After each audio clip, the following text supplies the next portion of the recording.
Praise the Lord. Praise the Lord. Good morning, everybody. உங்கள் யாவருக்கும் காலை வணக்கங்கள். I praise and thank the Lord for giving us this wonderful time that we may sit in His presence, even though we are apart from each other, but united in His presence. தேவனுடைய சமூகத்தில் நாம் யாவரும் காத்திருக்க தேவன் கொடுத்த இந்த கிருபை நினைத்து தேவனுக்கு நன்றி செலுத்துகிறேன். நாம் யாவரும் தனித்தனியான இடத்தில் இருந்தாலும் தேவனுடைய சமூகத்தினால் நாம் ஒன்றிணைந்து காணப்படுகிறோம். I would like to ask you all to turn to your neighbor and say, His love and mercies endures forever. நீங்கள் உங்கள் அருகாமையில் இருக்கிறவர்களை பார்த்து சொல்லுங்கள், தேவனுடைய கிருபை என்றும் உள்ளது என்று. Amen. Amen. His love and mercies endures forever. அவருடைய அன்பும் கிருபையும் என்றென்றைக்கும் நிலைத்திருக்கிறது. Today morning, I wanted to talk to you all about spirituality. இன்றைய காலையில் நான் உங்களிடத்தில் ஆன்மீகத்தை குறித்து நான் பேச இருக்கிறேன். There are many varied and different definitions for spirituality. ஆன்மீகத்தை குறித்து அநேக வெவ்வேறு விதமான விளக்கங்களை நாம் பார்க்கலாம். Today I'm going to be talking about Christian spirituality. இன்றைக்கு நான் உங்களிடத்தில் பேச விரும்புகிறது கிறிஸ்தவ ஆன்மீகம்.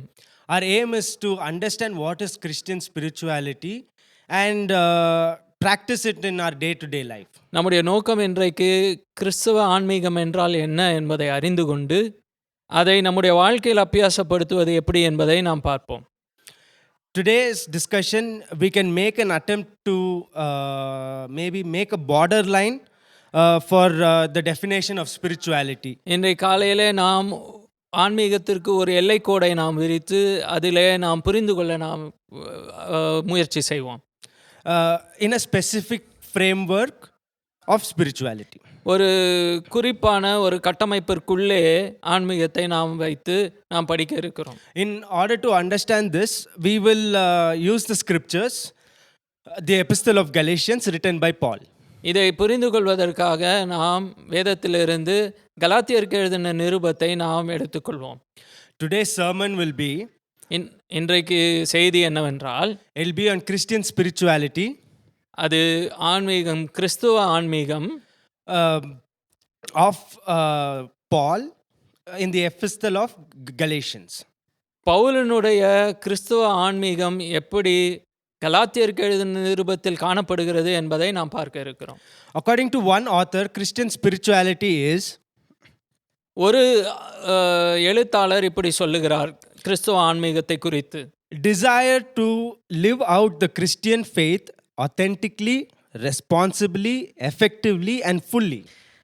அவர் சொல்லுகிறது என்னவென்றால், கிறிஸ்தவ வாழ்க்கையை நாம் எப்படி உண்மையாகவும் பொறுப்போடவும் முழு யுக்தியோடவும் முழுமையாகவும் எப்படி அந்த கிறிஸ்துவ ஆன்மீகத்தை நம்முடைய வாழ்க்கையில் அபியாசப்படுத்துவது என்பதை தான் கிறிஸ்துவ ஆன்மீகம் என்று அவர் சொல்லுகிறார். The desire to live out an authentic Christian faith is considered as Christian spirituality. நாம் எப்படி நம்முடைய கிறிஸ்துவ ஆன்மீகத்தை உண்மையாய் நம்முடைய வாழ்க்கையில் நாம் செயல்படுத்த விரும்புகிறோமோ அதுதான் கிறிஸ்துவ ஆன்மீகம். This authentic Christianity can be measured in 3 elements. இந்த கிறிஸ்துவ ஆன்மீகத்தை மூன்று புள்ளிகளிலே நாம் பார்க்கலாம். Firstly, beliefs. முதலாவது நம்முடைய நம்பிக்கைகள், values, இரண்டாவது நம்முடைய விலை, and the way of life. அது மட்டுமல்லாமல் நாம் அதில் தொடர்ந்து இருக்கிற வாழ்க்கையின் யுக்தி. Our Christian authentic faith can be measured with these 3 spiritual elements. இது மூன்றை வைத்து நாம் ஒரு சரியான ஆன்மீகத்தை நாம் கணக்கிட முடியும். Firstly, beliefs. முதலாவது நம்பிக்கைகள். When I talk about beliefs, நான் நம்பிக்கைகளை குறித்து நான் பேசும்போது it is that we understand our core doctrine and other related creed towards our Christianity. நான் கிறிஸ்தவ ஆன்மீகம் என்று சொல்லும்போது கிறிஸ்தவத்தில் உள்ள அடிப்படை போதனைகளும் அதை தொடர்ந்து இருக்கும் நம்பிக்கையின் கோட்பாடுகளையும் குறித்து தான் நான் பேச இருக்கிறேன். Other creeds of structural Christianity. மதிப்பு அல்லது விசுவாச அறிக்கைகள் என்று நாம் சொல்லலாம். Secondly, இரண்டாவது, values are related to the character which we inspire in relation to the understanding of our personal faith or belief system. நாம் வேல்யூஸ் அல்லது மதிப்புகள் என்று நாம் சொல்லும்போது அதை நம்முடைய வாழ்க்கையில் எப்படி அந்த விசுவாசத்தோடு நம் நம்பிக்கையோடு இணைத்து பார்ப்பது என்பதை நாம் யோசித்து கொள்ளலாம். And lastly, கடைசியாக the way of life. வாழ்க்கை முறை. It is a summon of both beliefs and values. அது இரண்டையும் கலந்த அல்லது நம்பிக்கையும் மதிப்பையும் நாம் சேர்ந்து கணக்கிடுவது தான் நம்முடைய வாழ்க்கையின் முறை. Bringing both beliefs and values and acting out as a way of life will reflect on our Christian spirituality. நம்முடைய நம்பிக்கைகளையும் நம்முடைய மதிப்புகளையும் ஒன்றாய் கொண்டு வந்து நம்முடைய வாழ்க்கையில் செயல்படுவது எதுவோ அதுதான் கிறிஸ்தவ வாழ்க்கை முறை என்று நாம் சொல்லலாம். ஆன்மீக வாழ்க்கை முறை என்று நாம் சொல்லலாம். So, Christian spirituality is living out Christian faith and its values in real life. அதாவது நம்முடைய அனுதின வாழ்க்கை முறையில் நம்முடைய நம்பிக்கைகளையும் நம்முடைய மதிப்புகளையும் எப்படி நாம் செயல்படுத்துகிறோம் என்பதுதான் கிறிஸ்தவ ஆன்மீகம். Okay. Now, using this framework, we will read the epistle of Galatians and try to observe the spirituality of its author, Paul. இந்த புள்ளிகளை நாம் ஒரு கட்டமைப்பாய் வைத்துக்கொண்டு இதன் வழியாய் கலாத்தியருக்கு எழுதின நிருபத்தில் இருக்கும் பவுலினுடைய கிறிஸ்தவ ஆன்மீகம் என்ன என்பதை நாம் கணிக்கலாம். The epistle is one of the most personal letters of Paul to the church in Galatia. அது கலாத்தியருக்கு எழுதின நிருபம் பவுலினுடைய மிகவும் நெருக்கமான அல்லது அவருடைய தனித்தன்மையான ஒரு நிருபம் என்று நாம் சொல்லலாம். We will read the elements of belief, value and way of life from the epistle according to Paul. நம்முடைய வாழ்க்கையில் அதாவது பவுலினுடைய வாழ்க்கையில் அவருடைய நம்பிக்கைகள், அவருடைய மதிப்புகள், அவருடைய வாழ்க்கை முறை இதை நாம் கலாத்தியருக்கு எழுதின நிருபத்திலிருந்து நாம் பார்க்கலாம். And also we'll observe what kind of example Paul gives to his readers in the church of Galatian. அதாவது நாம் இதன் மூலமாய் கலாத்தியருக்கு எழுதின அல்லது கலாத்தியர் சபைக்கு பவுல் என்ன விதமான உபதேசங்களை தருகிறார் என்பதை நாம் பார்ப்போம். Firstly, முதலாவது we see the introduction of Paul to the Galatian community. அவர் தன்னைத்தானே அறிமுகப்படுத்திக் கொள்வதை நாம் பார்க்கிறோம். Following that we see what the gospel entitles of according to Paul. அதை தொடர்ந்து சுவிசேஷம் என்ன கொண்டு வருகிறது அல்லது சுவிசேஷத்தின் முழுமை என்ன என்பதை அவர் தன்னுடைய நிருபத்திலே அவர் சொல்லுகிறார். And finally we see what kind of lifestyle he proposes to the Galatians through his gospel. கடைசியாக அவர் என்ன விதமான வாழ்க்கை முறையை தன்னுடைய சபையாருக்கு கொடுக்கிறார் என்பதையும் நாம் பார்ப்போம். The letter begins with a self introduction. இந்த கடிதம் தன்னை குறித்ததான ஒரு முகவரையோடு கூட ஆரம்பிக்கிறது. He writes, அவர் எழுதுகிறார் in Galatians 1:1, அவர் கலாத்தியருக்கு எழுதின நிருபம் 1வது அதிகாரம் 1ஆம் வசனத்தில், not from men nor through man but through Jesus Christ and God the Father who raised him from the dead. மனுஷராலும் அல்ல, மனுஷன் மூலமாலும் அல்ல, இயேசு கிறிஸ்துவினாலும் அவரை மரித்தோரிலிருந்து எழுப்பின பிதாவாகிய தேவனாலும் அப்போஸ்தலனாய் இருக்கிற பவுலாகிய நானும் என்று ஆரம்பிக்கிறார். We see what kind of an introduction he gives to himself. இங்கே பாருங்கள், அவர் தன்னை குறித்ததான முகவரையை எப்படி கொண்டு வருகிறார் என்பதை நாம் பார்க்கிறோம். Paul calls himself an apostle. Pavul தன்னைத்தானே ஒரு செய்தியாளன் அல்லது அப்போஸ்தலர் என்று தன்னை அறிமுகப்படுத்துகிறார். Meaning a messenger. அவர் ஒரு செய்தியாளன் என்று தன்னை அறிமுகப்படுத்துகிறார். Here we see he calls himself an apostle by authority of God and not by any man. அவர் தன்னை அப்போஸ்தலன் என்று அழைத்துக் கொள்வது எந்த விதமான மனுஷர் மூலமாய் வருகிற அதிகாரத்தினால் அல்ல, தேவன் மூலமாய் வருகிற அதிகாரத்தினால் என்று அவர் சொல்லுகிறார். He adds the importance of being an apostle of Jesus Christ. அவர் இயேசு கிறிஸ்துவினுடைய அப்போஸ்தலன் என்று சொல்லுகிறதின் முக்கியத்துவத்தை இங்கே ஆழமாய் அவர் பதிய வைக்கிறார். The importance of this statement being, இந்த செய்தி அல்லது இந்த வரிகளின் முக்கியத்துவம் என்னவென்றால், the resurrection of the death which was performed by God in his son Jesus Christ. இயேசு கிறிஸ்துவாகிய தன்னுடைய குமாரனின் மேல் பிதாவாகிய தேவன் செலுத்தின உயிரோடு எழுப்பக்கூடிய இந்த வல்லமையை குறித்து அவர் பேசுகிறார். For Paul, பவுலுக்கு gospel or the message that he proposes to the community in Galatia is the gospel of resurrection. Pavul தன்னுடைய மக்களாகிய அல்லது விசுவாசிகள் கலாத்தியர் சபைக்குள்ள விசுவாசிகளுக்கு எழுதுகிறது என்ன சுவிசேஷம் என்றால் உயிர்த்தெழுதலின் சுவிசேஷத்தை அவர் பிரசங்கிக்கிறார். The raising of the dead. அவர் மரித்தோரிலிருந்து உயிர்த்தெழுதலை அங்கே பிரசங்கம் பண்ணுகிறார். Because of him, the meaning of being an apostle for this message comes through the resurrection of Jesus Christ. அவர் இந்த செய்தியை அடிப்படையாய் கொள்வது காரணம் என்னவென்றால் தன்னுடைய வாழ்க்கையில் அந்த ருசி பார்த்ததினாலே அதை அவர் உயிர்த்தெழுதலின் சுவிசேஷம் என்று அழைக்கிறார். So we all know the story of Paul. நாம் யாவருக்கும் பவுலினுடைய கதை தெரியும்.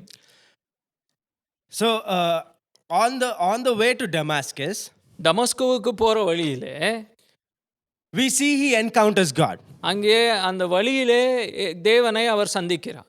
Falling down and then there was a rising up. அங்கே ஒரு விழுதலும் எழுதலும் அங்கே இருக்கிறது. This is what Paul experienced. இதுதான் பவுல் அனுபவித்த ஒன்று. He experienced the resurrection. இதுதான் பவுலுக்கு நடந்த உயிர்த்தெழுதல். He was brought back to life. அவர் மீண்டுமாய் தன்னுடைய ஜீவனுக்குள்ளே கொண்டு வரப்படுகிறார். He was on the way to Damascus to torture or kill or torture. இங்கே அவர் பிரயாணமாய் செல்வதற்கு காரணம் என்ன என்றால் கிறிஸ்துவர்களை அவர் துன்புறுத்தும்படியாய் அவர் வேகமாய் செல்லுகிறார். But on the way he meets God. ஆனால் வழியிலே தேவனை அவர் சந்திக்கிறார். He encounters God. அங்கே தேவனை அவர் சந்திக்கிறார். He's been resurrected. அங்கே அவர் தேவனால் உயிர்த்தெழுதலுக்குள்ளே கொண்டு வரப்படுகிறார். That's why Paul's book Galatians talks about resurrection. ஆகவே தான் கலாத்தியர் நிருபம் முழுவதுமாகவே அவர் உயிர்த்தெழுதலின் சுவிசேஷத்தை அங்கே பிரசங்கிக்கிறார். His gospel goes through always resurrection of God. அவருடைய வசனங்கள் எல்லாமே தேவனுடைய உயிர்த்தெழுதலுக்கு வழியாய் தான் செல்லுகிறது. Furthermore, he addresses the church in Galatia in his greetings as, அவர் கலாத்தியருக்கு இருக்கிற சபையிலே இப்படி அவர் தன்னுடைய வாழ்த்துரையை அவர் கொடுக்கிறார். In Galatians chapter 1, 2 and 3 verses. கலாத்தியர் 1ஆம் அதிகாரம் 2-3ஆம் வசனம். Grace to you and peace from God and the Father and our Lord Jesus Christ, who gave himself our sins, that he might deliver us from this present evil age, according to the will of our God and Father, to whom be glory forever and ever. Amen. என்னோடு கூட இருக்கிற சகோதரர்கள் எல்லாருக்கும் Galatia நாட்டில் உள்ள சபைகளுக்கு எழுதுகிறதாவது, பிதாவாகிய தேவனாலும் நம்முடைய கர்த்தராகிய இயேசு கிறிஸ்துவினாலும் உங்களுக்கு கிருபையும் சமாதானமும் உண்டாவதாக. So here he includes 3 elements in his greetings again. இங்கே அவர் 3 காரியங்களை தன்னுடைய வாழ்த்துரையில் அவர் எழுதுகிறார்.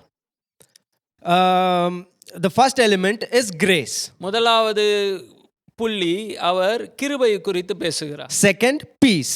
இரண்டாவது சமாதானத்தை குறித்து பேசுகிறார். Third, will of God, will of the Father. மூன்றாவது தேவனுடைய சித்தம் அல்லது பிதாவினுடைய சித்தத்தை குறித்து அவர் பேசுகிறார்.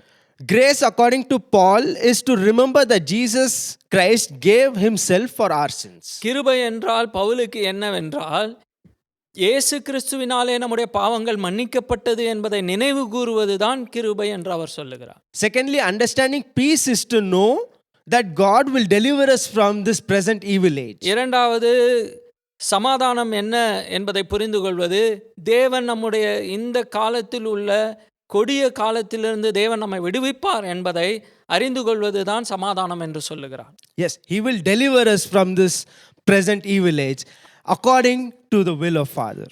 இந்த பொல்லாத இந்த காலத்திலிருந்து தேவன் நம்மை விடுதலை செய்வார் என்பதுதான் பிதாவாகிய தேவனுடைய சித்தமாயிருக்கிறது என்று அவர் சொல்லுகிறார். The gospel in short for Paul is to remember the grace and to be at peace in the present evil age and to wait for the deliverance of God the Father.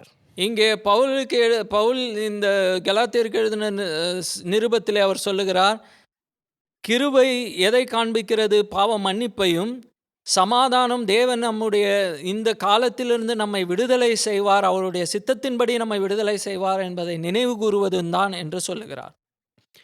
Secondly, spirituality of Paul can be seen through his conviction that the gospel he preaches is a direct revelation from God and not from any man. இங்கே இரண்டாவது நாம் பார்க்கிறோம், பவுலினுடைய சுவிசேஷம் தேவனிடத்திலிருந்து நேரடியாய் வெளிப்பட்டது என்பதையும் அவர் எந்த மனுஷனிடத்திலும் அதை கற்றுக்கொள்ளவில்லை என்றதையும் அவர் சொல்லுகிறார். We know about the encounter he has. நமக்கு தெரியும் அவர் என்ன விதமாய் தேவனை சந்தித்தார் என்பது. He records, அவர் எழுதுகிறார், "But I make known to you, brethren, that the gospel which was preached by me is not according to man, for I neither received it from man, nor I was taught it, but it came through the revelation of Jesus Christ." Galatians 1:11 and 12. மேலும் சகோதரரே, என்னால் பிரசங்கிக்கப்பட்ட சுவிசேஷம் மனுஷருடைய யோசனையின்படி அல்லாதென்று யோசனைபடியானது அல்ல என்று உங்களுக்கு தெரிவிக்கிறேன். நான் அதை ஒரு மனுஷனால் பெற்றதும் இல்லை, மனுஷனால் கற்றதும் இல்லை, இயேசு கிறிஸ்துவே அதை எனக்கு வெளிப்படுத்தினார். And in Galatians chapter 1 verse 23 and 24 he says, கலாத்தியர் 1வது அதிகாரம் 23-24 வசனங்களில் எப்படி சொல்லுகிறார், "But they were hearing only. He was formerly persecuted us, now preaches the faith which he once tried to destroy, and they glorified God in me." முன்னே நம்மை துன்பப்படுத்தினவனே தான் அழிக்க தேடின விசுவாசத்தை இப்பொழுது பிரசங்கிக்கிறான் என்பதை மாத்திரம் அவர்கள் கேள்விப்பட்டிருந்து என்னை பற்றி தேவனை மகிமைப்படுத்தினார்கள். Here the phrase "they glorified God in me" shows the spirituality in the life of Paul. இங்கே என்னை பற்றி தேவனை மகிமைப்படுத்தினார்கள் என்ற அந்த வாக்கியம் பவுலினுடைய ஆன்மீகத்தை இங்கே நமக்கு காண்பிக்கிறது. Or it shows how he understood his life in the light of the experience of life. இங்கே நம்ம இந்த வசனங்கள் எதை காண்பிக்கிறது என்றால், பவுல் அந்த வெளிச்சத்தை சந்தித்த அந்த நிமிடத்திலிருந்து அவருடைய வாழ்க்கை எப்படியாய் மாறினது என்பதை நாம் அங்கே பார்க்கிறோம். Here let us analyze the spirituality of Paul now. இங்கே நாம் பவுலினுடைய ஆன்மீகத்தை நாம் இங்கே கொஞ்சம் விவரமாய் நாம் பார்ப்போம். Paul believes that he is an apostle of the gospel of resurrection. இங்கே பவுல் அவர் நம்பினது என்னவென்றால், தான் ஒரு உயிர்த்தெழுதலின் சுவிசேஷத்தின் ஒரு பிரசங்கி என்பதை அவர் நம்பியிருந்தார். That is his belief. அதுதான் அவருடைய நம்பிக்கை. Apostle of the gospel of resurrection. இயேசு கிறிஸ்துவினுடைய உயிர்த்தெழுதலின் சுவிசேஷத்தை பிரசங்கம் பண்ணுகிறது. Secondly, we see Paul values the revelation that he received from God. இரண்டாவது, பவுல் தான் தேவனிடத்திலிருந்து பெற்றுக்கொண்ட இந்த வெளிப்பாடை அவர் முழு மனதோடு அவர் மதிப்பிடுகிறார்.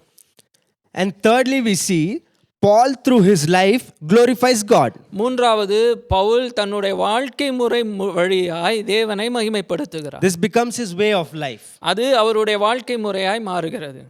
So the framework of Paul was his belief system was on the gospel of resurrection. இங்கே பவுலினுடைய வாழ்க்கையை நாம் பார்க்கும்போது அவருடைய நம்பிக்கை என்ன? அவர் உயிர்த்தெழுதலின் சுவிசேஷத்தை அவர் பிரசங்கம் பண்ணுகிறது. Why? Because he experienced that in his life. ஏனென்றால் அந்த உயிர்த்தெழுதலை தன்னுடைய வாழ்க்கையில் அவர் அனுபவித்திருந்தார். He valued the revelation that God revealed to him. அவர் தன்னிடத்திலே தேவன் வெளிப்படுத்தினதை அவர் முழு மதிப்போடு அதை மதிப்பிடுகிறார். And through that he glorified his name. He brought it into practice and glorified his name. அதன் மூலமாய் அவர் தன்னுடைய வாழ்க்கையை அதற்கு நேராய் அவர் செலவிட்டு அதை மதிப்பிட்டதினாலே தன்னுடைய வாழ்க்கை முறை அதை போலவே மாறிற்று. Now we are entering the second part of the sermon. இப்பொழுது நாம் இரண்டாம் பகுதி, செய்தியினுடைய இரண்டாம் பகுதிக்கு நாம் செல்லுகிறோம். Where we will analyze the epistle. இங்கே நாம் இந்த நிருபத்தை நாம் இன்னும் தீவிரமாய் நாம் பார்ப்போம். Paul talks about the gospel to the people of Galatia. Pavul கலாத்தியாவில் உள்ள மக்களிடத்திலே தன்னுடைய சுவிசேஷத்தை அவர் சொல்ல இருக்கிறார். Here he describes what the gospel is all about. இங்கே அவர் சொல்லுகிறார் தன்னுடைய சுவிசேஷம் என்னவா இருக்கிறது என்பதை முழுமையாய் அவர் சொல்லுகிறார். Paul's gospel is all about resurrection. பவுலனுடைய சுவிசேஷம் உயிர்த்தெழுதலை குறித்ததானது. In Galatians chapter 2 verse 20 he writes, கலாத்தியர் 2ஆம் அதிகாரம் 20ஆம் வசனத்தில் இப்படி எழுதுகிறார், I have been crucified with Christ. It is no longer I who live, but Christ lives in me. And the life which I now live is in the flesh. I live by faith in the Son of God, who loved me and gave himself for me. கிறிஸ்துவனுடைய கூட சிலுவையில் அறையப்பட்டேன், ஆயினும் பிழைத்திருக்கிறேன். இனி நான் அல்ல, கிறிஸ்துவே எனக்குள் பிழைத்திருக்கிறார். நான் இப்பொழுது மாம்சத்தில் பிழைத்திருக்கிறதோ, என்னில் அன்பு கூர்ந்து எனக்காக தம்மைத்தாமே ஒப்புக்கொடுத்த தேவனுடைய குமாரனை பற்றும் விசுவாசத்தினாலே பிழைத்திருக்கிறேன். Here we see the belief இங்கே நாம் அவருடைய நம்பிக்கையை நாம் வாசிக்கிறோம். of Paul that he is trying to convey. இங்கே பவுலனுடைய நம்பிக்கை அவர் எப்படி சொல்ல விரும்புகிறார் என்பதை நாம் இங்கே வாசிக்கிறோம். He is trying to convey that we live by faith in the Son of God. நான் அங்கே அவர் சொல்லுகிறது என்னவென்றால், நாம் விசுவாசத்தினாலே தேவனுடைய குமாரனுக்குள்ளே வாசம் செய்கிறோம் அல்லது பிழைத்திருக்கிறோம் என்று சொல்லுகிறார். The old self has been crucified with Christ. பழைய வாழ்க்கை இயேசு கிறிஸ்துவோடு கூட சிலுவையில் அறையப்பட்டுள்ளது. Paul's gospel is about resurrection. பவுலனுடைய சுவிசேஷம் உயிர்த்தெழுதலை குறித்ததானது. In Galatians 2:20 we read, கலாத்தியருக்கு எழுதின நிருபம் 2ஆம் அதிகாரம் 20ஆம் வசனத்தில் நாம் வாசிக்கிறோம், I have been crucified with Christ. It is no longer I who live, but Christ lives in me. And the life which I now live in the flesh, I live by faith in the Son of God, who loved me and gave himself for me. Here, இங்கே நாம் அந்த வசனத்தை நாம் வாசிக்கிறோம். கிறிஸ்துவுடனே கூட சிலுவையில் அறையப்பட்டேன், ஆயினும் பிழைத்திருக்கிறேன். இனி நான் அல்ல, கிறிஸ்துவே எனக்குள் பிழைத்திருக்கிறார். நான் இப்பொழுது மாம்சத்தில் பிழைத்திருக்கிறதோ, என்னில் அன்பு கூர்ந்து எனக்காக தம்மைத்தாமே ஒப்புக்கொடுத்த தேவனுடைய குமாரனை பற்றும் விசுவாசத்தினாலே பிழைத்திருக்கிறேன்.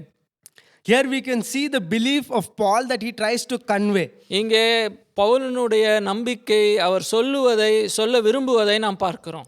That we live by faith in the Son of God. அதை அவர் எப்படியாய் சொல்லுகிறார்? நாம் விசுவாசத்தினாலே தேவனுடைய குமாரனுக்குள்ளே பிழைத்திருக்கிறோம் என்று சொல்லுகிறார். The old self has been crucified with Christ. பழைய வாழ்க்கையானது அது தேவனோடு கூட அல்லது இயேசு கிறிஸ்துவோடு கூட சிலுவையில் அறையப்பட்டது என்று சொல்லுகிறார். But our new life begins with faith.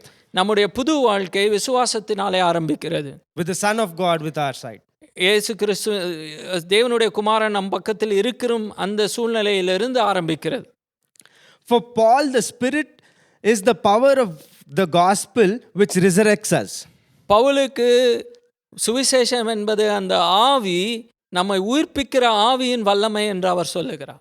That very moment of resurrection அந்த உயிர்த்தெழுதலின் அந்த அசைவு was very important to Paul.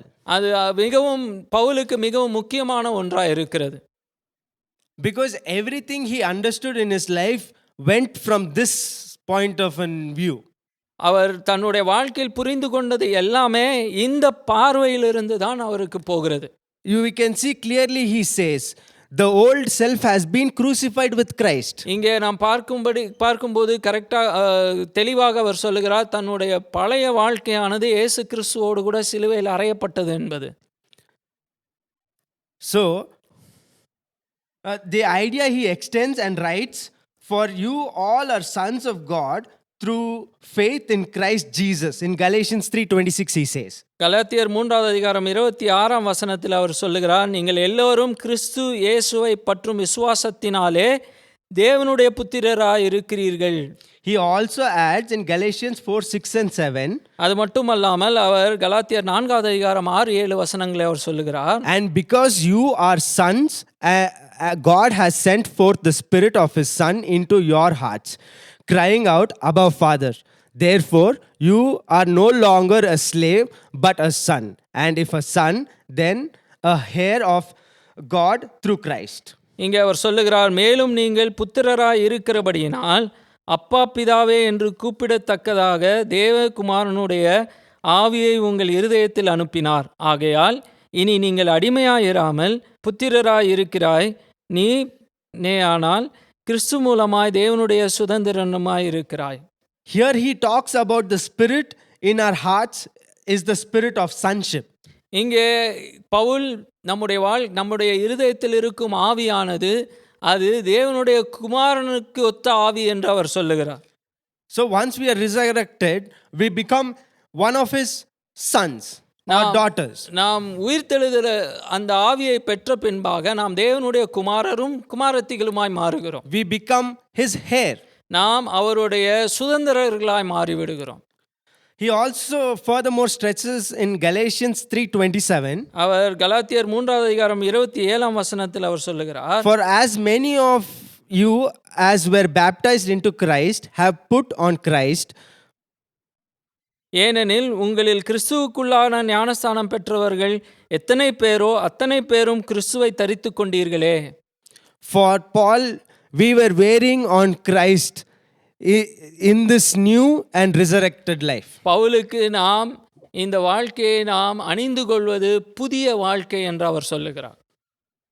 Wearing on Christ is the new resurrected life. நாம் இயேசு கிறிஸ்துவை நம்முடைய வாழ்க்கையில் நாம் அணிந்து கொள்வது புதிய வாழ்க்கை என்று நாம் சொல்லலாம். When can you wear on Christ? நாம் எப்பொழுது நாம் இயேசு கிறிஸ்துவை நாம் தரித்து கொள்ள முடியும்? When you have a self. நாம் நமக்குள்ளே ஒரு தனித்தன்மை இருக்கும்போது மட்டுமே.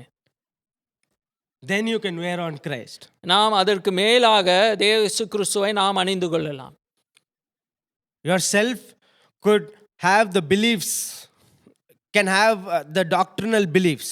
நம்முடைய ஆழ்தத்துவமை அது ஆளுமை நம்முடைய இயேசு கிறிஸ்துவின் மேல் உள்ள விசுவாசத்தை நாம் அது அணிந்து கொண்டிருக்கிறது. And then when we wear on Christ, our value adds up and our value adds up. அதை நாம் இயேசு கிறிஸ்துவோடு கூட அணிந்து கொள்ளும்போது நம்முடைய மதிப்புகளும் உயர்கிறது. He writes in Galatians 5:5. அவர் கலாத்தியர் 5:5 அவர் சொல்லுகிறார், For we though the Spirit eagerly waits for the hope of righteousness by faith. இங்கே அவர் சொல்றார், நாங்களோ நீதி கிடைக்கும் என்று ஆவியை கொண்டு விசுவாசத்தினால் நம்பிக்கையோடு காத்திருக்கிறோம். The gospel of Paul teaches us the righteousness that we seek for is an hope that will eagerly wait through the Spirit that lives in us. பவுலுடைய சுவிசேஷம் எதை சொல்லிக் கொடுக்கிறது என்றால், நீதி என்பது நாம் பொறுமையோடு காத்து கொண்டு இருக்கிற ஒரு விஷயம் என்பதை அவர் சொல்லுகிறார். Thus, the gospel of resurrection is based on the new spirit that God pours out in us through his son Jesus Christ. அப்படி பார்ப்போம் என்றால் சுவிசேஷம் அல்லது உயிர்த்தெழுதலின் சுவிசேஷம் எதை காண்பிக்கிறது என்றால், தேவனுடைய புதிய ஆவி நமக்குள்ளே ஊற்றப்பட்டதும் இயேசு கிறிஸ்துவின் குமாரனாகிய அவரோடு கூட சேர்ந்து நாமும் சுதந்திரவாளிகளாய் மாறுவதுதான் என்பதை நாம் இங்கே பார்க்கிறோம். Through him we hope for the righteous through his faith. அதன் மூலமாய் நாம் தேவனுடைய நீதியை நாம் தேடுகிறவர்களாய் நாம் இருக்கிறோம். The gospel of resurrection is based on the new spirit that God pours out in us through his son Jesus Christ, and through him we hope for the righteousness through faith. உயிர்த்தெழுதலின் சுவிசேஷம் எப்படிப்பட்டது என்றால், அது புதிய ஆவியை நமக்குள்ளே உண்டு பண்ணுகிறதும் அதன் மூலமாய் தேவனுடைய குமாரனாகிய இயேசு கிறிஸ்துவை பற்றும் நம்பிக்கையிலும் நாம் நம்பிக்கை நிறைந்தவர்களாய் நாம் விசுவாசத்தை நாம் தொடங்கி இருக்கிறோம். Paul finally in his letter encourages the people in Galatia to live a brand new life. Pavul தன்னுடைய சுவிசேஷ அல்லது நிருபத்தின் மூலமாய் கலாத்தியருக்கு அவர் சொல்லுகிறது என்னவென்றால், நீங்கள் புதிய வாழ்க்கையை நீங்கள் வாழ வேண்டும் என்று. One, by restoring those who are weak and are failing, he writes in Galatians 6:1-2. ஒன்று, அவர் சொல்லுகிறது என்னவென்றால், பலவீனமாய் இருக்கிறவர்களை தாங்கும்படி அவர் சொல்லுகிறார். In Galatians 1 and 2, 6, 1 and 2, we read, "Brethren, if a man is overtaken in any trespass, you who are spiritual, restore such a one in a spirit of gentleness, considering yourself, lest you also be tempted. Bear one another's burdens, and so fulfill the law of Christ." சகோதரரே, ஒருவன் யாதொரு குற்றத்தில் அகப்பட்டால் ஆவிக்குரியவர்களாகிய நீங்கள் சாந்தமுள்ள ஆவியோடு அப்படிப்பட்டவனை சீர்பொருந்த பண்ணுங்கள். நீயும் சோதிக்கப்படாதபடிக்கு உன்னை குறித்து எச்சரிக்கையாயிரு. ஒருவர் பாரத்தை ஒருவர் சுமந்து இப்படியே கிறிஸ்துவனுடைய பிரமாணத்தை நிறைவேற்றுங்கள். Here he colorizes how their way of life should be after the effects of gospel of the Spirit, which is also the spirit of resurrection from the old to the new. இங்கே அவர் சொல்லுகிறது என்னவென்றால், நம்முடைய வாழ்க்கை முறை எப்படி ஒரு பிரகாசமான அல்லது வண்ணங்கள் நிறைந்ததாய் மாறி இயேசு கிறிஸ்துவினுடைய சுவிசேஷத்தை நாம் புரிந்து கொண்டு அவருடைய ஆவியை பெற்று உயிர்த்தெழுதலின் பழைய வாழ்க்கையிலிருந்து புதிய வாழ்க்கைக்கு மாறுவது என்று சொல்லுகிறார். Saying this, he writes explicitly in Galatians 6:15. 6வது அதிகாரம் 15ஆம் வசனத்திலே அவர் இன்னுமாய் சொல்லுகிறார், "Circumcision or non-circumcision avails anything but a new creation." இங்கே அவர் சொல்லுகிறார், கிறிஸ்து இயேசுவுக்குள் விருத்த சேதனமும் ஒன்றுமில்லை, விருத்த சேதனம் இல்லாமையும் ஒன்றுமில்லை, புது சிருஷ்டியே காரியம் என்று சொல்லுகிறார். For him nothing else matters now except living a new way of life. அவருக்கு இது இனி எதுவுமே காரணம் அல்ல, புது வாழ்க்கை மட்டுமே தான் அவர் நோக்கமுடையவராய் இருக்கிறார். According to the Spirit that lives within us through Jesus Christ. இந்த புதிய வாழ்க்கை நமக்குள்ளே வாழும் ஆவியை பொறுத்ததாய், நாம் எப்படி இயேசு கிறிஸ்துவினிடத்தில் இந்த ஆவியை பெற்றிருக்கிறோமோ அதை பொறுத்து என்று அவர் சொல்லுகிறார். Through the power of resurrection. இயேசு கிறிஸ்துவின் உயிர்த்தெழுதலின் வல்லமையை கொண்டு என்று அவர் சொல்லுகிறார். Thus we find that Paul encourages a new way of living to his listeners. அப்படி பவுல் தன்னுடைய வாசகர்கள் அல்லது இதை கேட்கிறவர்களுக்கு ஒரு புது வழியை, புது வாழ்க்கையை அவர் கொண்டு வர நினைக்கிறார். Here, if we take this resurrection, இங்கே நாம் உயிர்த்தெழுதலை மட்டும் நாம் பார்ப்போம். If you take it in your personal fields, நீங்கள் உங்களுடைய தனிப்பட்ட வாழ்க்கையில் நீங்கள் எடுத்துக்கொள்வீர்கள் என்றால், your resurrection in your field is also essential. உங்களுடைய இடத்திலே அல்லது உங்களுடைய வாழ்க்கை முறையிலே நீங்கள் உயிர்த்தெழுது என்பது மிகவும் முக்கியமான ஒன்றாக இருக்கிறது. Like for example, you need resurrection in your spiritual life. உதாரணத்திற்கு உங்களோட ஆவிக்குரிய வாழ்க்கையில் உங்களுக்கு ஒரு உயிர்த்தெழுதல் தேவை. You will need the same kind of resurrection in your particular field, let's say a doctor or an artist or an engineer. Even in your particular field, you will need your resurrection to happen. உங்களுடைய தனித்துறை, அதாவது நீங்கள் மருத்துவராக இருக்கலாம், அல்லது ஒரு கலை செய்கிறவராக இருக்கலாம், அல்லது ஒரு இன்ஜினியராக இருக்கலாம், கட்டுமான பணியில் இருக்கிறவர்களாக இருக்கலாம். ஆனால் உங்கள் துறையிலே நீங்கள் உயிர்த்தெழுந்தவர்களாக இருக்கிறீர்களா என்பதுதான் கேள்வியாக இருக்கிறது. Leaving down your old life and beginning a new life with the Spirit of God. நீங்கள் பழைய வாழ்க்கையை விட்டுவிட்டு புதிய வாழ்க்கை இயேசு கிறிஸ்துவினால் ஆவியினால் உண்டாகும் வாழ்க்கையிலே நீங்கள் தொடங்குகிறீர்களா? It can bring a new prospect in your particular fields and everything that you are trying to approach with. நீங்கள் இந்த வழியாய் நீங்கள் பார்க்கும்போது உங்கள் வாழ்க்கையில் எல்லாவற்றையுமே ஒரு புதிய பார்வையின் வழியாய் பார்க்க தேவன் உங்களுக்கு உதவி செய்வார். That is what Paul is encouraging us to do here. அதைத்தான் பவுல் நமக்கு இங்கே உற்சாகப்படுத்துகிறார். Now let us summarize the whole idea of Christian spirituality through the life of Paul and his epistle. நாம் இப்பொழுது ஒரு கோர்வையாய் பவுலுடைய வாழ்க்கையிலிருந்தும் இந்த நிருபத்திலிருந்தும் கிறிஸ்துவ ஆன்மீகம் என்ன என்பதை நாம் பார்ப்போம். Paul accepts his role and identity as an apostle. Pavul தான் யார் என்பதை, ஒரு அப்போஸ்தலன் என்பதை அவர் தெளிவாக இங்கே குறிப்பிடுகிறார். His belief is that the gospel that was presented to him is the gospel of revelation directly from God the Father. இங்கே அவருடைய நம்பிக்கை என்னவென்றால், தான் பெற்றிருக்கும் சுவிசேஷம் தேவனிடத்திலிருந்து நேரடியாய் அவருக்கு வெளிப்பட்டது என்பதை அவர் புரிந்து கொள்கிறார். He also believes that the gospel of resurrection of the Spirit. அவர் உயிர்த்தெழுதலின் சுவிசேஷத்தை அவர் நம்பி இருக்கிறார். The gospel of resurrection of the Spirit is the grace and peace of God, the Father, and His will forever. இந்த உயிர்த்தெழுதலின் சுவிசேஷம் என்னவென்றால் அது கிருபையும் சமாதானமும் தேவனுடைய சித்தமும் அவருக்கு இருக்கும் மகிமையும் என்றென்றைக்கும் உள்ளது என்பதை அவர் சொல்லுகிறார். When you resurrect with Christ, the grace and peace of God, the Father, and the will of His will be with you forever and ever.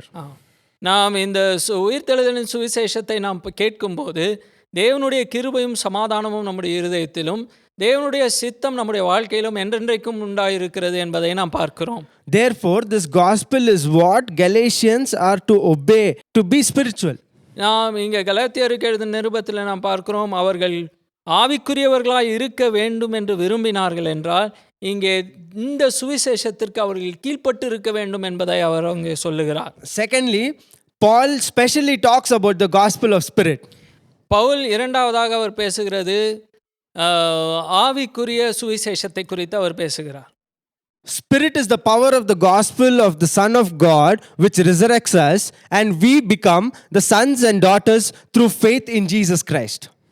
ஆவியின் சுவிசேஷம் என்ன செய்கிறது என்றால் நம்மை இயேசு கிறிஸ்துவோடு கூட உயிர்த்தெழ செய்து பிதாவாகிய தேவனுடைய குமாரரும் குமாரத்திகளுமாய் நம்மை மாற்றுகிறது. Once we are resurrected, the spirit in our hearts is the spirit of sonship.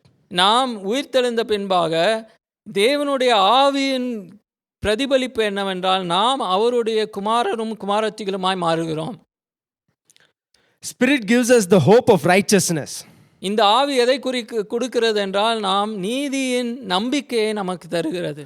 Through faith, righteousness can only be hoped for the gospel of Jesus Christ. இங்கே நாம் நம்பி இருக்கிறது என்னவென்றால் இயேசு கிறிஸ்துவின் சுவிசேஷத்தின் மேல் நாம் நம்பி இருக்கிறோம். Through which the Spirit is sent to our hearts to be called the children of God. நாம் அந்த ஆவியின் வழியாய் நம்முடைய இருதயத்திலே நாம் தேவனுடைய குமாரன் குமாரத்திகளுமாய் நாம் மாறுகிறோம். Believing in this gospel brings us to life in spirit, which is wearing on Christ in our daily lives. இந்த சுவிசேஷத்தை நாம் நம்புகிறதினாலே நமக்குள்ளே தேவனுடைய ஆவி உண்டாகிறது. அந்த ஆவியின் ஒத்த இயேசு கிறிஸ்துவின் சாயலை நாம் தரித்துக் கொள்ளுகிறோம். Not only that the life in the Spirit restores others who are broken and brings new creation within us and in others. இது நாம் மட்டும் உயிர்த்தெழுகிறவர்களாய் அல்ல, நாம் யாரையெல்லாம் சந்திக்கிறோமோ அவர்களையும் நாம் உயிரோடு எழுப்புகிறவர்களாகவும் நம்முடைய வாழ்க்கையை மட்டும் அல்ல மற்றவர்களுடைய வாழ்க்கையும் நாம் மாற்றுகிறவர்களாய் நாம் இருக்கிறோம். Now let us see what are the lessons that we can learn from the reading of Galatians. இங்கே நாம் கலாத்தியருக்கு எழுதின நிருபத்திலிருந்து என்னென்ன பாடங்கள் நாம் கற்றுக்கொள்ளலாம் என்பதை நாம் பார்ப்போம். 1. Paul's beliefs and values and way of life made him an apostle to the gospel of the spirit of resurrection. பவுலினுடைய நம்பிக்கைகள், அவருடைய வாழ்க்கையின் மதிப்பு, அவருடைய வாழ்க்கையின் முறை அவரை ஒரு அப்போஸ்தலனாக இயேசு கிறிஸ்துவின் உயிர்த்தெழுதலின் சுவிசேஷத்திற்கு அப்போஸ்தலனாக அவரை மாற்றுகிறது. Secondly, he calls his congregation to abide in spirit for a new life and new creation. இங்கே அவர் தன்னுடைய வாசகர்களுக்கு அவர் சொல்லுகிறது என்னவென்றால் தன்னுடைய வாழ்க்கையை அவர்கள் ஆவியோடும் புதிய ஒரு படைப்போடும் அவர்கள் ஆரம்பிக்க வேண்டும் என்று அவர் சொல்லுகிறார். What we can learn is that Christian spirituality is நாம் என்ன கற்றுக்கொள்ளலாம் என்றால் கிறிஸ்தவ ஆன்மீகம் என்னவென்றால் living out our beliefs in the light of the gospel of the spirit. நாம் நம்முடைய வாழ்க்கையை நம்முடைய நம்பிக்கை மூலமாய் இயேசு கிறிஸ்து அல்லது சுவிசேஷம் ஆவிக்குரிய சுவிசேஷத்தின் மூலமாய் வாழ்ந்து முடிப்பது. Secondly, our values should bear out fruits within us and others. இது மட்டுமல்லாமல் நம்மோடு கூட மட்டும் இந்த ஆவிக்குரிய வாழ்க்கை இல்லாமல் மற்றவர்களிடத்திலும் அதனுடைய பிரதிபலிப்பு இருக்க வேண்டும். The way of life should become a new creation and a new way of life. நம்முடைய வாழ்க்கை முறை ஒரு புதிய வாழ்க்கை முறையாய் மாற வேண்டும். If our life coincides with our beliefs, values and the way of life, then our life becomes spiritual every day. நாம் நம்முடைய வாழ்க்கையில் நம்முடைய நம்பிக்கைகளையும் நம்முடைய மதிப்புகளையும் நம்முடைய வாழ்க்கை முறையும் ஒன்றாக்கினோம் என்றால் நாம் ஒவ்வொரு நாளும் ஆவிக்குரிய மனிதர்களாய் நாம் மாறுவோம். The same framework and these elements can be also applied in every other fields of our life. நாம் இந்த வழிமுறைகளை நாம் நம்முடைய வாழ்க்கையின் எல்லா துறைகளிலுமே நாம் இதை அபியாசப்படுத்த முடியும். This can be applied in every other circles of life. இதை நாம் எல்லா வாழ்க்கையின் எல்லா சுழற்சிகளிலும் நாம் பயன்படுத்தலாம். No, here completely Paul in Galatians talks about Christian spirituality. இங்கே பவுல் வெறும் தன்னுடைய நிருபத்திலே கிறிஸ்துவ ஆன்மீகத்தை குறித்து மட்டுமே அவர் பேசுகிறார். For us today it's essential that we being spiritual in every aspects of our life. இன்றைக்கு நம்முடைய தேவை என்னவென்றால் நாம் நம்முடைய வாழ்க்கையின் எல்லா பரிமாணங்களிலும் நாம் ஆவிக்குரியவர்களாய் இருக்க வேண்டும் என்பதுதான். Let it be your profession. உங்களுடைய தொழிலாக இருந்தாலும் சரி, try and use this framework. நீங்கள் உங்களுடைய தொழிலிலே இதை பயன்படுத்துங்கள். Become more spiritual. நீங்கள் இன்னும் ஆவிக்குரியவர்களாய் மாறுங்கள். As a Christian, when you become spiritual in every other aspects of your life, you will reflect Christ more and more. ஒரு கிறிஸ்தவராக நீங்கள் ஆவிக்குரியவர்களாய் மாறுவீர்கள் என்றால் நீங்கள் இன்னும் அதிகமாக கிறிஸ்துவை வெளிப்படுத்துகிறவர்களாய் மாறுவீர்கள். It is important for us to become spiritual in every aspects of our life. அது நம்முடைய வாழ்க்கையிலே நாம் ஆவிக்குரியவர்களாய் மாறுவது மிக மிக முக்கியமான ஒன்றாக இருக்கிறது. Let us try to bring in sync our beliefs and our values and try to work it out with our way of life. நம்முடைய வாழ்க்கையிலே நம்முடைய நம்பிக்கைகளையும் நம்முடைய மதிப்புகளையும் நம்முடைய வாழ்க்கை முறையும் ஒன்றாக்க நாம் முயற்சி செய்வோம். The more it syncs, the more spirituality grows. அது இன்னும் ஒன்றாக நாம் இன்னும் ஆவிக்குரிய வாழ்க்கையில் வளர்ந்து கொண்டே இருப்போம். I can give you a small example of how using the framework into a profession can work. இதிலே நான் ஒரு சின்ன ஒரு உதாரணத்தை சொல்ல விரும்புகிறேன். Like for example, when a person is trying to become a doctor, ஒரு மனிதன் இப்படி ஒரு டாக்டராக விரும்பினான் என்றால், his belief is healing. அவருடைய நம்பிக்கை என்ன? அவர் குணமாக்குவார் என்பதுதான். Once he believes he can heal, அவர் குணமாக்க முடியும் என்று அவர் நம்பினார் என்றால், his value is to heal people. அவருடைய மதிப்பு என்ன? அவர் மற்றவர்களை குணமாக்க வேண்டும். And it becomes his way of life. Wherever he sees sick people, he tries to heal them. அதை அவருடைய வாழ்க்கை முறையாய் மாறுகிறது. எங்கெல்லாம் அவர் பலவீனமானவர்களை அல்லது நோயாளிகளை பார்க்கிறாரோ அங்கெல்லாம் அவர் மருத்துவம் செய்ய ஆரம்பிக்கிறது. It makes him more spiritual in his profession. அது அவரை இன்னும் ஆவிக்குரியவர்களாய் மாற்றுகிறது. Likewise, it could happen in every circles of our lives. இப்படியே நம்முடைய வாழ்க்கையின் எல்லா சுற்றுகளிலும் அது செயல்படக்கூடும். Let us try and understand our beliefs and values and bring it to way of life. நம்முடைய வாழ்க்கையில் இருக்கும் நம்பிக்கைகளையும் மதிப்புகளையும் நம்முடைய வாழ்க்கை முறையையும் நாம் ஒன்றாக்க நாம் முயற்சி செய்வோம். I would also like to encourage you all to believe in your dreams and desires. நான் உங்களை உற்சாகப்படுத்துவது என்னவென்றால் உங்களுடைய வாழ்க்கையில் இருக்கும் உங்களுடைய கனவுகளை நம்புங்கள். Value your decision you make. உங்களுடைய தீர்மானங்களை அதை மதிப்பிடுங்கள். And make it your way of life. அதை உங்களுடைய வாழ்க்கை முறையாய் நீங்கள் மாற்றுங்கள். May God bless us all. கர்த்தர் நம்மை ஆசீர்வதிப்பாராக. Amen. ஆமென். நாம் ஒரு நிமிடம் கண்களை மூடி நாம் இந்த செய்திக்காக நாம் ஜெபிப்போம். எங்கள் அன்பின் பரலோக பிதாவே, நாங்கள் கேட்ட இந்த வார்த்தைகளுக்காய் நன்றி. பவுலின் மூலமாய் நீர் எங்களுக்கு பேசின வார்த்தைகளுக்காய் நன்றி செலுத்துகிறோம்.